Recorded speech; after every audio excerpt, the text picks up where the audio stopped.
last night after it was over, I immediately got on social media and said the staging looked like Leni Riefenstahl could have done it. And the speech had to be translated from German. It was even, he literally stood in front of gaslights to gaslight America. He had Marines behind him with Nazi red coloring lighting the walls and proceeded to tell the nation that half the nation is the enemy. I've strongly held opinions about this speech. I don't think it worked. I think it was bad. I think it was divisive. It was as bad as Donald Trump walking across Lafayette Park holding up the Bible, if not worse. But I also try to be an analyst. You know my biases. And let me just step back for a moment before I really get into my strongly held opinions and talk about it from a different perspective. Joe Biden gave this speech last night on the Thursday before Labor Day. He did so after Penn State and Pitt had their kickoffs for their college football games. So this was not a speech intended for anyone to watch. ABC, CBS, NBC, and Fox News did not cover it. CNN and MSNBC did. They were the only two major networks to cover the speech. It got no other airtime. This was not a speech to be watched. This was a speech to be talked about. And of course, the talking heads in the media are talking about the speech today. But this wasn't a good speech to make as your closing argument, and that's what the Democrats say it is. It's a speech to talk about Joe Biden's closing argument for the midterms. And in fact, progressives feel like there's a blue wave coming now. They feel like the tide has shifted. The Wall Street Journal polling suggests independents are going their way. But if you recall when Joe Biden went down to Atlanta and he gave his very divisive speech about voting rights, the tide was already shifting towards the GOP then. This tide shift to the Democrats, it's being picked up in trending among all the polling. You can't take the individual polls at their word, but you can see the trends in the aggregate. And yes, there has been a shift back to the Democrats in the last month or two, particularly as Republicans have been talking about Donald Trump. What he did last night is he told these people that the Democrats' message is not the economy. It's not recovery. It's not good governance. It's not their ability to get things done.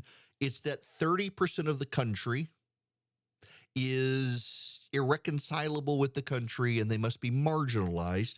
And please don't pay attention to the fact that it is the Democrats who have spent over $40 million ensuring that these very people's candidates get the Republican Party's nominations. That's right.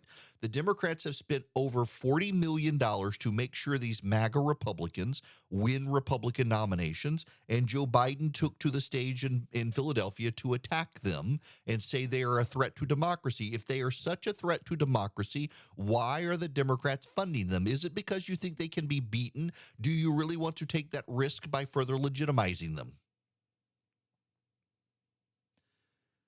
But the bottom line is that we have troubling economic news. The Democrats can't run on this troubling economic news, and they've now opened a hole for the Republicans to run through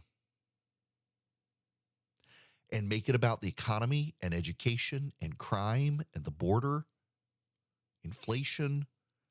All of these issues the Republicans can now use because Joe Biden's closing argument is about Republicans, not about America. And 74 to 76 million people voted for Donald Trump. Donald Trump still has higher popularity right now than Joe Biden, but Joe Biden felt like the wind was at his backs and he decided he could pivot and he could do this. It's deeply flawed, and I don't believe me here. Roy Teixeira is a Democratic strategist and pollster. And this is the problem with Joe Biden's speech last night. Again, he did it on the Thursday night before Labor Day. in Pennsylvania, as all of the big college football teams were starting the kickoff season, nobody in the major networks covered it. Fox News didn't cover it. People were watching football. They weren't watching Joe Biden. It was staged like something out of 1930s Germany, so it was good that people didn't watch it for him. But the memes will live on after it. Do you know what the number one trending hashtag on Twitter was last night? Pedo Hitler. I'm not making that up. That literally was the number one trend on Twitter last night. Pedo Hitler. It was about Joe Biden in a speech.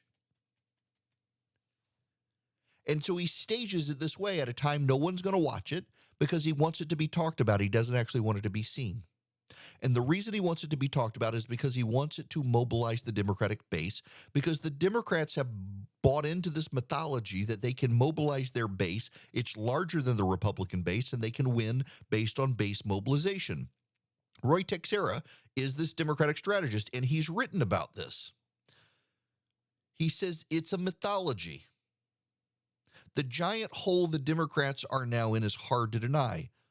Biden's approval rating, a key indicator of midterm elections, is below 40%. Now, he wrote this before his upsurge to 40%.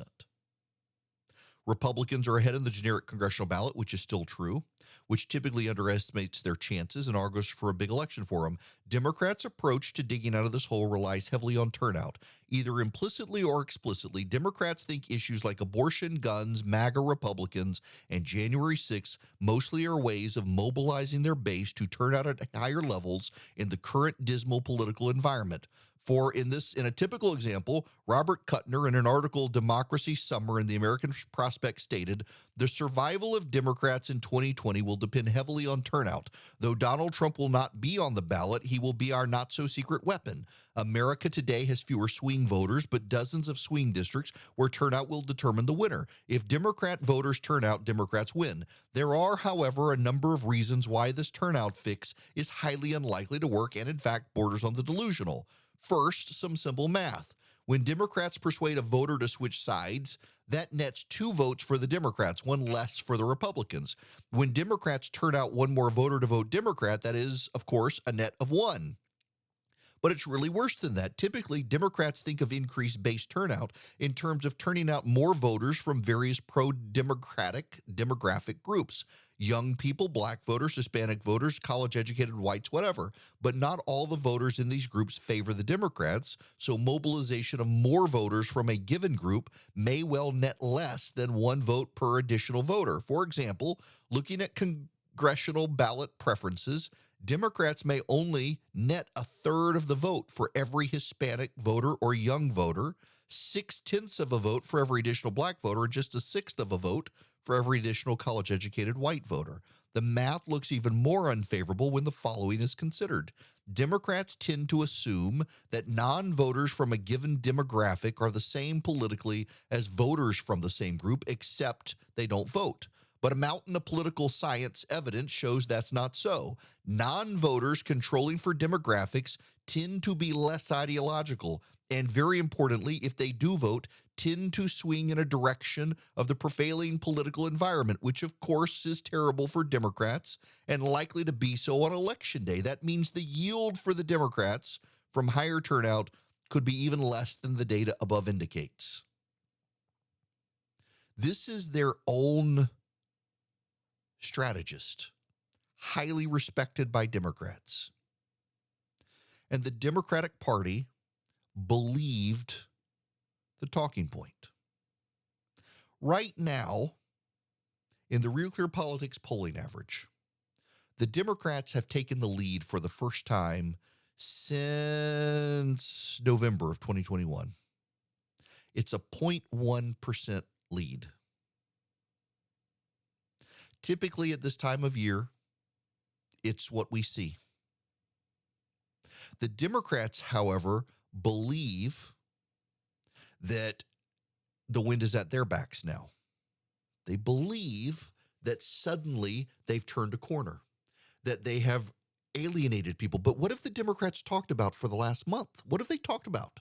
Yes, they've talked about Mar-a-Lago. They've talked about Donald Trump. They've encouraged Republicans to take that bait. But what have they really talked about? They've talked about their Reduce Inflation Act, which doesn't reduce inflation.